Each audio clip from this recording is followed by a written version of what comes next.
The broadcast is now starting. All attendees are in listen-only mode.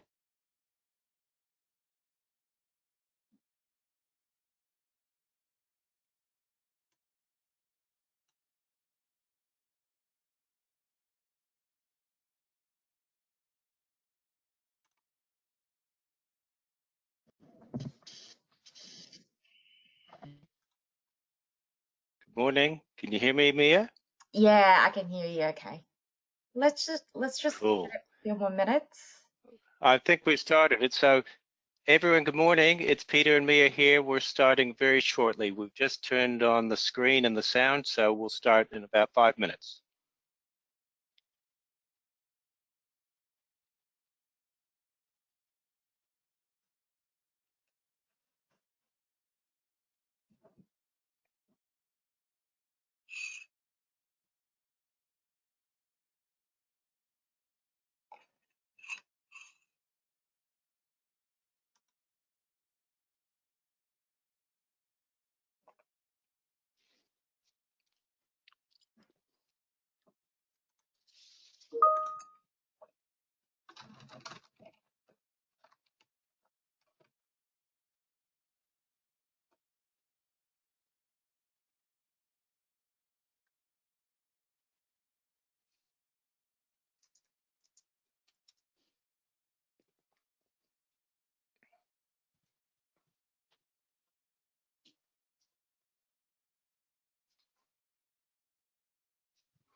I think someone said they can't hear us. Just um Well, we're not speaking, so can someone type to us and tell us if they can hear and see our screen, please? I know there's about a few people on. Can someone ping us and let us know? Mia and I know. Can you hear and see our slides?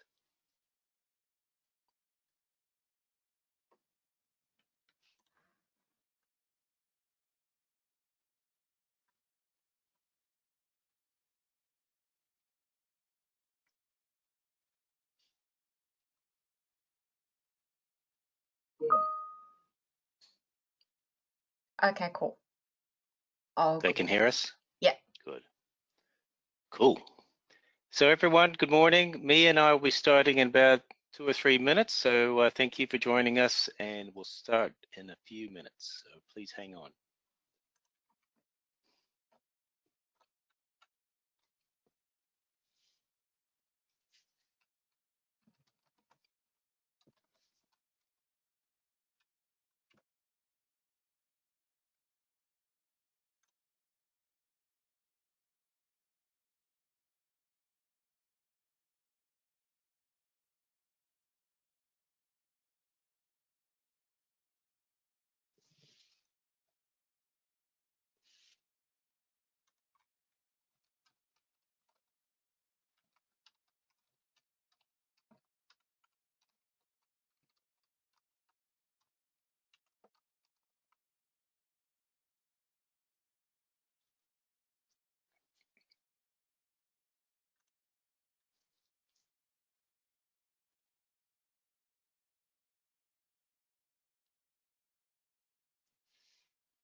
Everyone on the call, we will be starting any time now. Give us another minute or two. Thank you.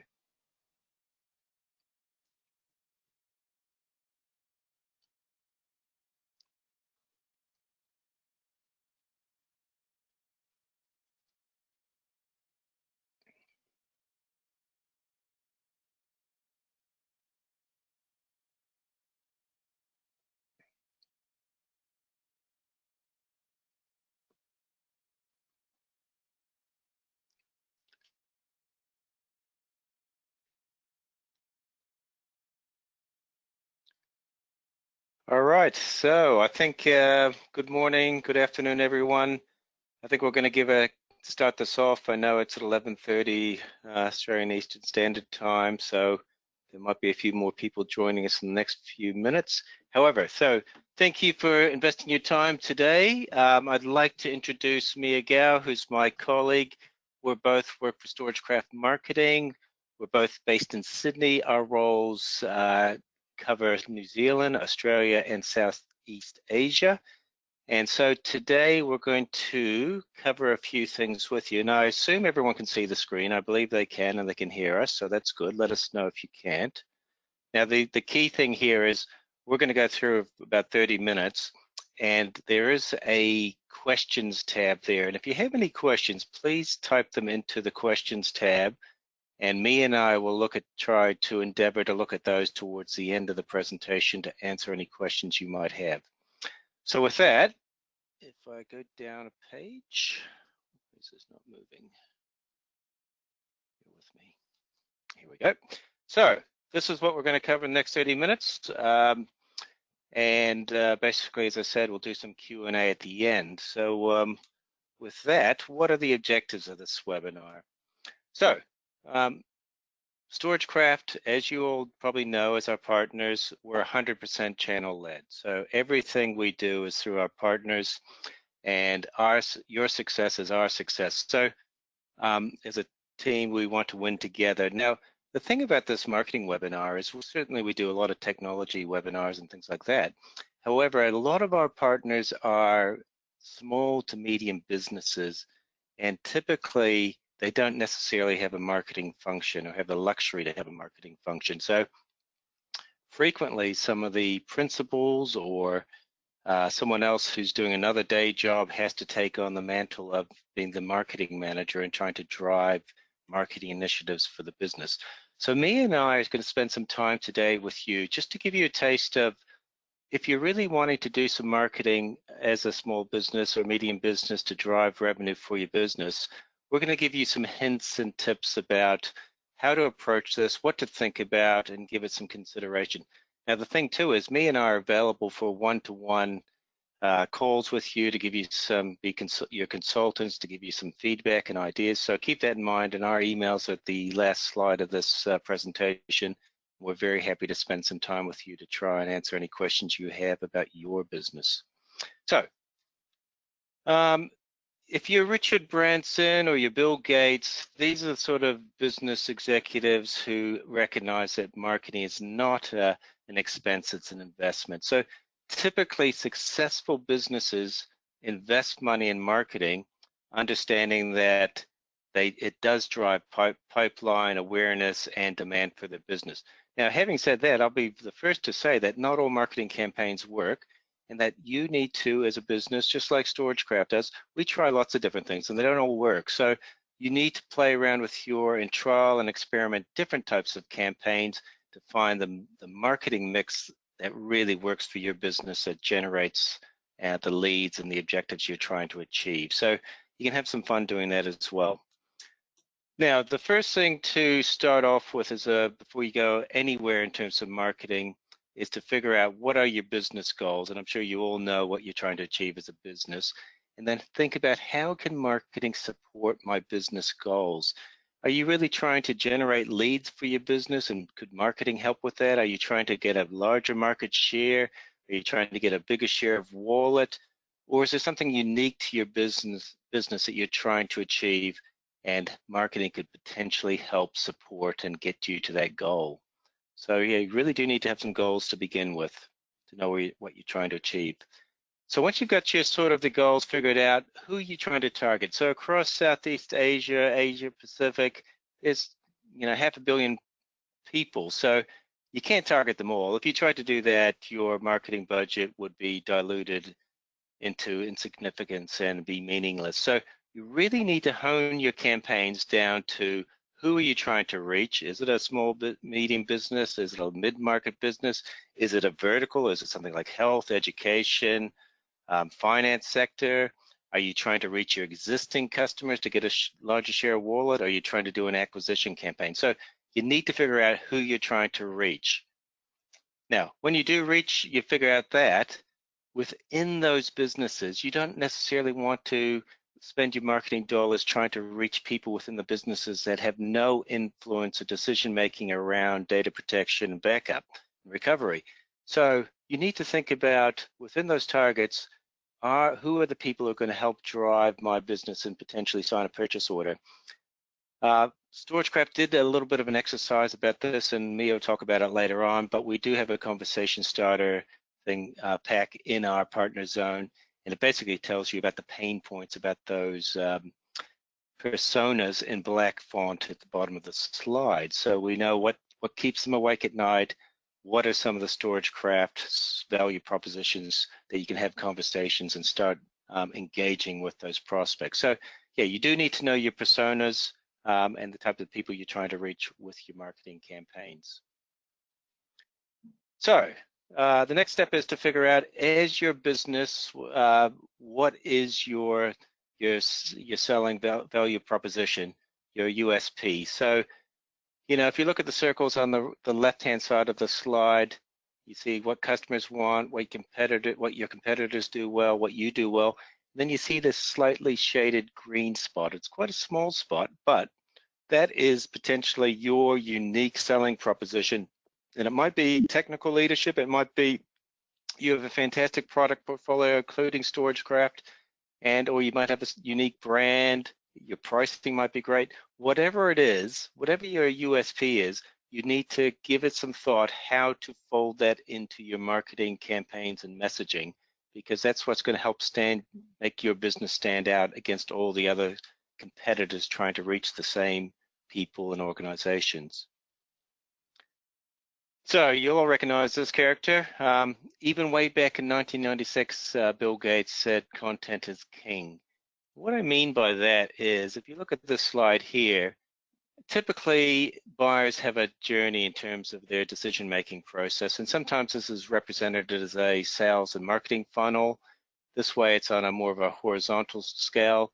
So when they're at the awareness stage, they're just thinking about making a decision around IT or infrastructure. They might look at some ebooks or some white papers.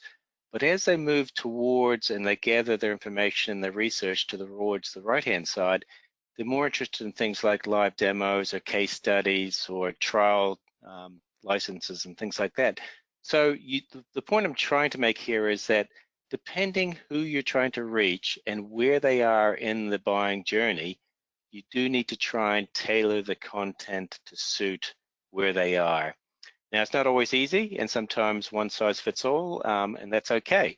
But if you have the content breadth and width, and you're able to actually send different types of content to different types of people, then that's even better.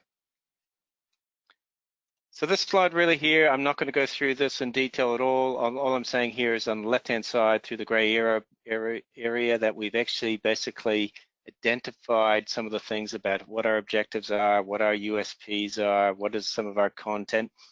Now the fun begins, and you can start to think about different types of tactical marketing campaigns which you can employ, which then would generate leads, which would then go into your sales and marketing funnel to be nurtured by the sales and marketing team to try and convert into pipeline and POs. So let's go through some of that.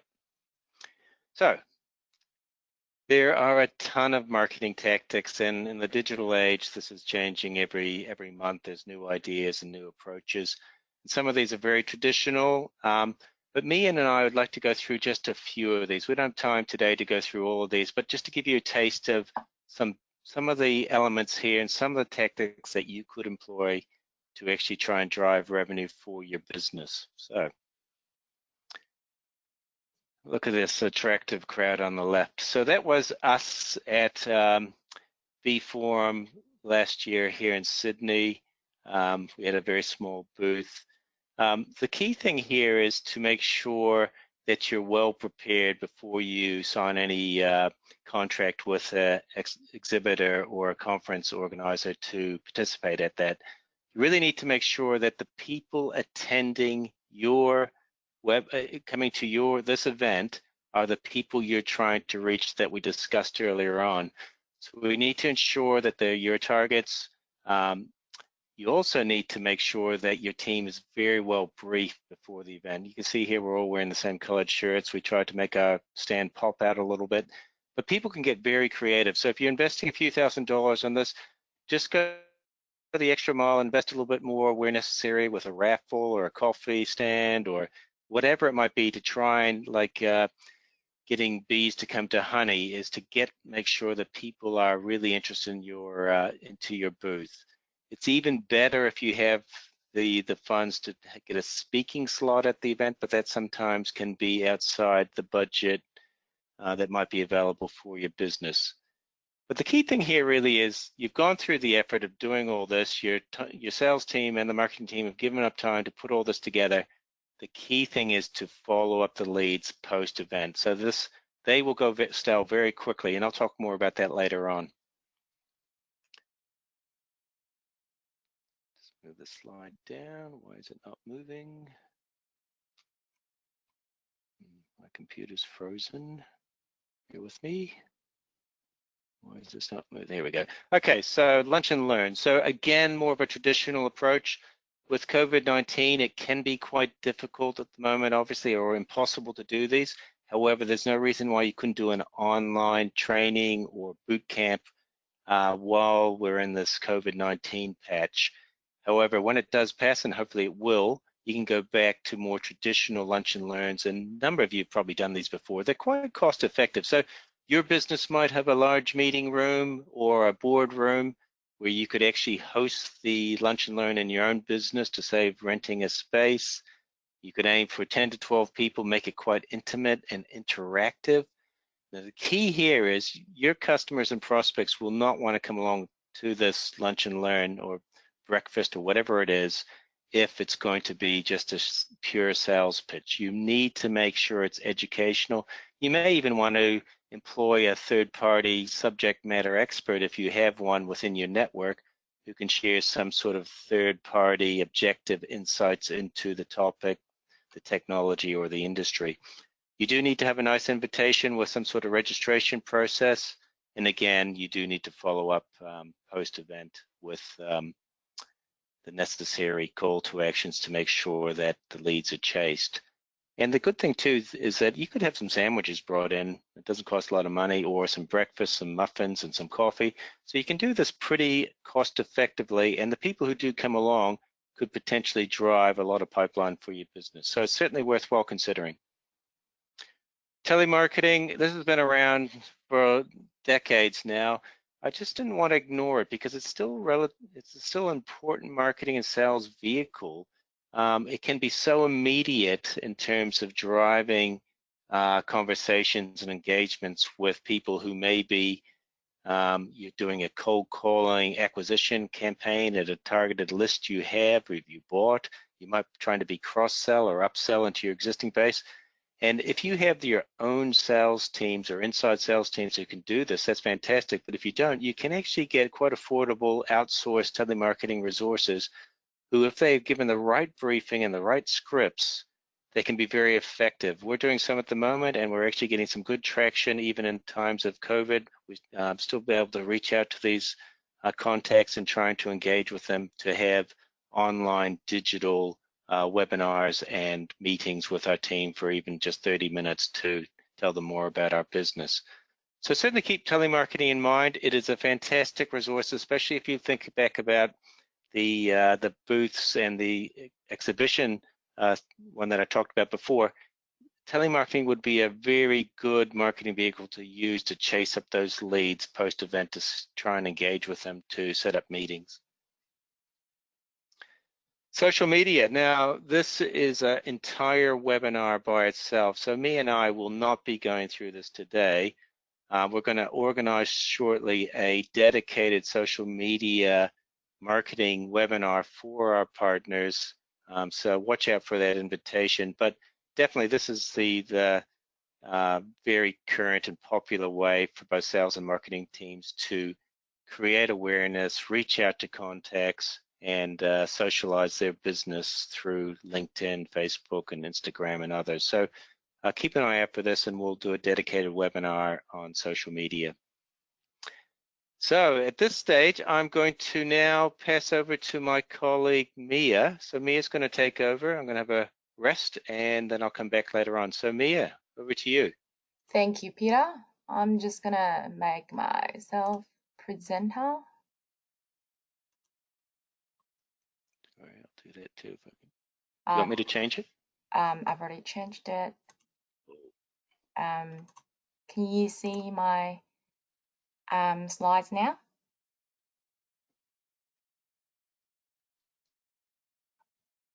I can see, yep, I can see your screen, Mia. Okay, cool. Good morning, everyone. So I'll be sharing a couple more marketing tactics and what we can help in the next 10 to 15 minutes. So email marketing. A successful email marketing campaign will always get the recipients to take action, engage with your business, and help you to get more leads and sales. It's very cost efficient, so you don't need to have a big marketing budget or marketing team to do it. It's also very easy and quick to implement on an ongoing basis. Your content and messaging can be targeted based on vertical personas, buying cycle, and type of customers, such as prospects or existing customers.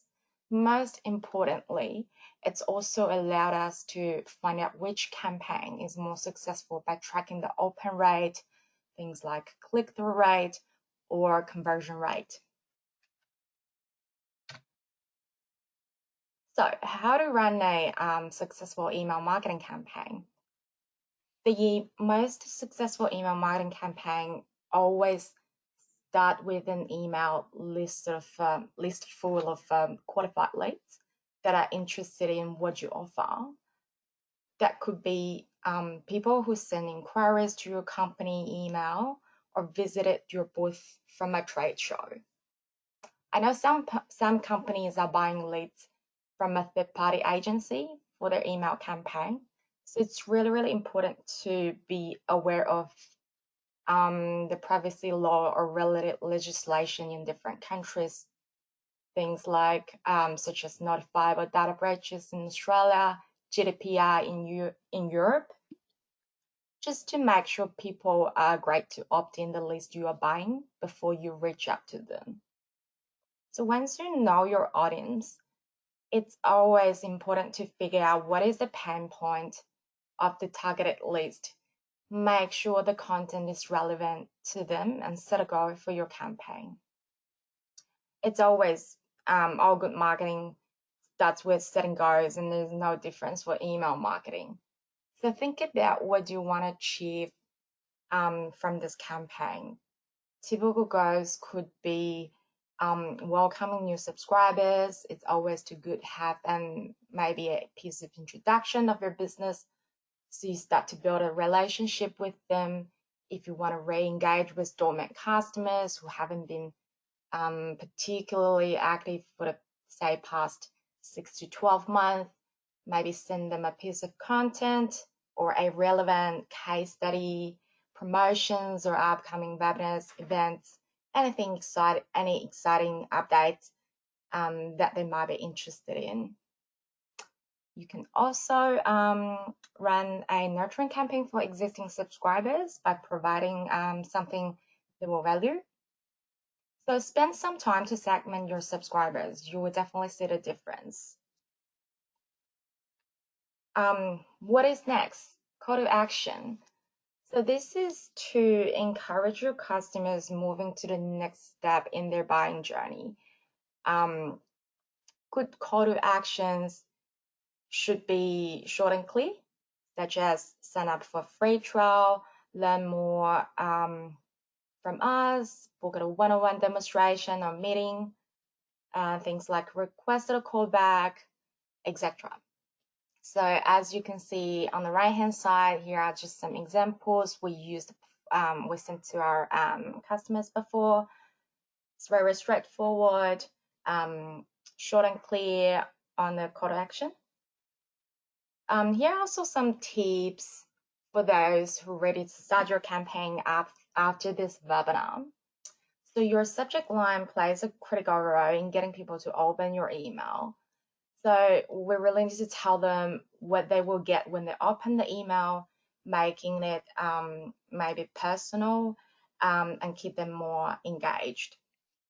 Try to avoid spam trigger words, so your email, make it to the inbox. It's also important to use a responsive email template, so your email resizes automatically whether people are reading it on their phone, on their tablet, or a desktop. And always test it before you send it out and track the result afterwards. So platform. There are heaps of platform you can run email campaigns such as MailChimp, Marketo, Sendinblue, Salesforce.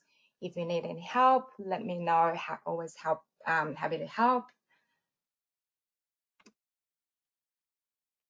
Newsletters. Not sure everyone can see on the right-hand side. I'm sure a lot of you guys have received this email before. This is our partner newsletter from last quarter. I'm sure everyone received a lot of email newsletters every day, and most of them got deleted straight away. So just want to share some ideas on how to create a newsletter people actually read. First of all, be creative with the email subject lines, and then choose your focus on your newsletter so people don't have to scroll all the way down to see the key message you want to deliver to them. Also, it's important to balance the newsletter content to be maybe 90% educational and 10% promotional. Unfortunately, most customers might not want to hear you products or services all the time, but if they see educational information which is relevant to them, they might want to spend more time to read our emails. Always good to ask feedback and find out what they like, what they don't like about your newsletter, so you can keep improving the content. So keep it simple, keep it catchy, make it an enjoyable reading experience for your customers.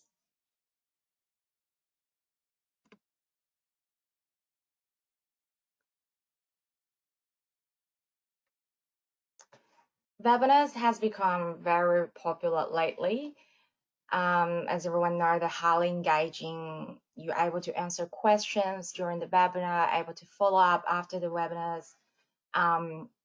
So actually, according to InsideSales.com, more than 73% of marketing and sales leaders say webinars are one of the best ways to generate quality leads.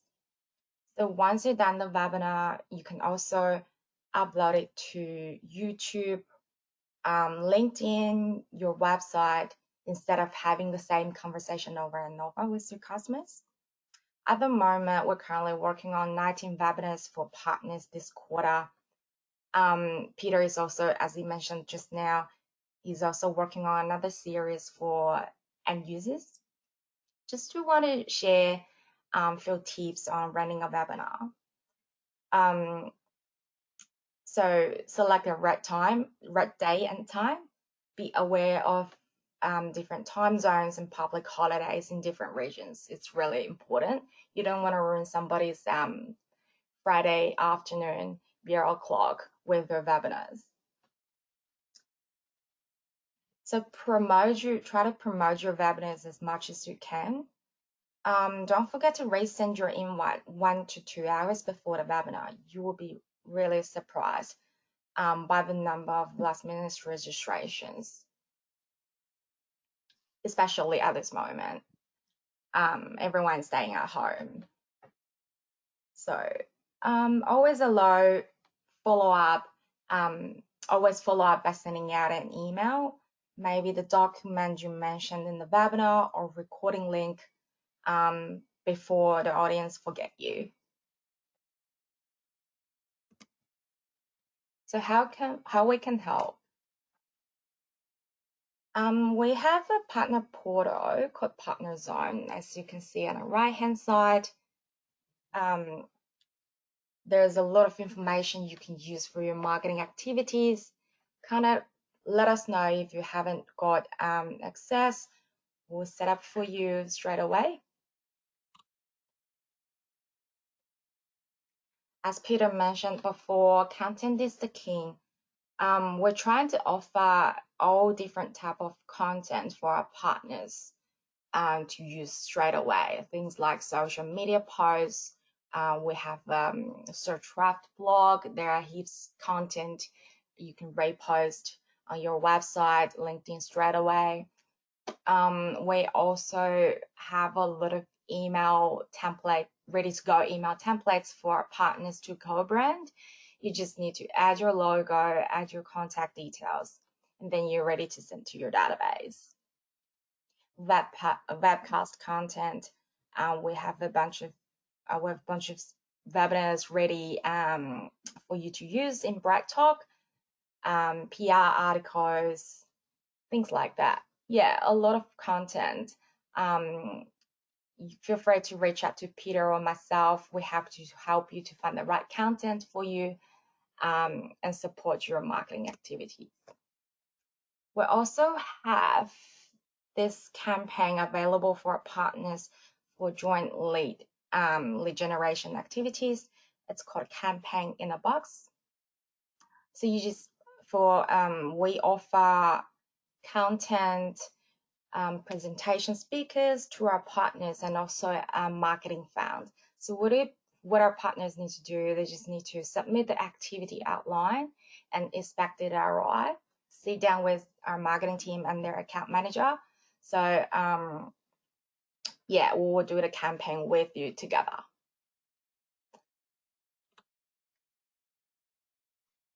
That's pretty much it from me. Now I'll pass it back to Peter. Thank you very much, Mia. I'm just going to make my screen rotation mode. Okay, so some final thoughts. So thank you very much, Mia. Very good stuff there. So lots of ideas for the team to use. So as I mentioned before, you've gone to all this effort to create marketing ideas and initiatives and campaigns. The leads will not qualify themselves. You really must have the ability to take those leads, post the event or post the initiative, post the EDM, whatever, or webinar, whatever it is, and then add those leads to a CRM system like Salesforce or to be assigned to a sales team member to follow up. Now, I'm going to show you another slide here that came from Microsoft. So moving down. Bit of a delay going on here. Why doesn't that move? Bear with me. It's not changing. I'm going to have to get out of there and do it manually. This is weird. I can't. Oh, here we go. All right, so let me go there and then put it back into presentation mode. So this is a study by Microsoft, and look, honestly, that's a lot of contacts, and they're a very big marketing machine. So we're not suggesting you need to make 12 contacts through your sales and marketing team from a lead that you generated to actually get a PO. You might be fortunate, it might be 1 or 2 contacts and get the purchase order, but sometimes you can see that it takes a number of nurturing emails and calls over a period of time before the customer finally decides to actually engage your organization for a particular purchase order. And you can see by contact number 4 there in green that almost 90% of the sales teams have given up after the 4th contact. So you got to be persistent. You got to be persistent and consistent to actually be successful to convert a marketing lead into a sales opportunity. Now, one other point I'd make here too is that sales and marketing need to do this in collaboration. You cannot do a marketing campaign in isolation. You do need to have the buy-in and input from your sales teams. It actually really helps. You can get some really good ideas from the sales teams in terms of their customers, their insights, and also get their buy-in into the program so that they have more ownership and more likelihood to follow up on the lead. So having that cooperation with the sales teams is really important to collaborate to be successful together. I think this is my last slide. So the last point I'd like to make is that marketing is a science, but it's also an art. So you do have to be very thorough with your return on investment, measuring the leads, tracking how much revenue is coming in through the marketing campaigns, and having great databases and science behind that. But at the same time, you can have a lot of fun with marketing. You can use the right-hand side of your brain to be creative, incorporating things about your brand, your business, your personality. You could even fold in some humor.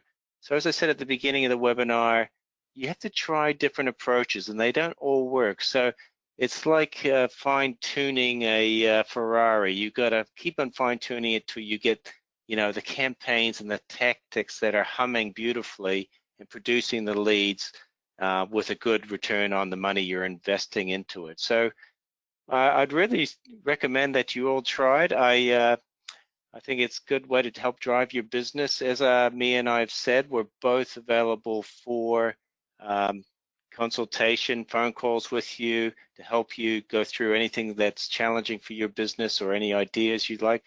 So here is our particular email. So feel free to reach out to both of us or individually.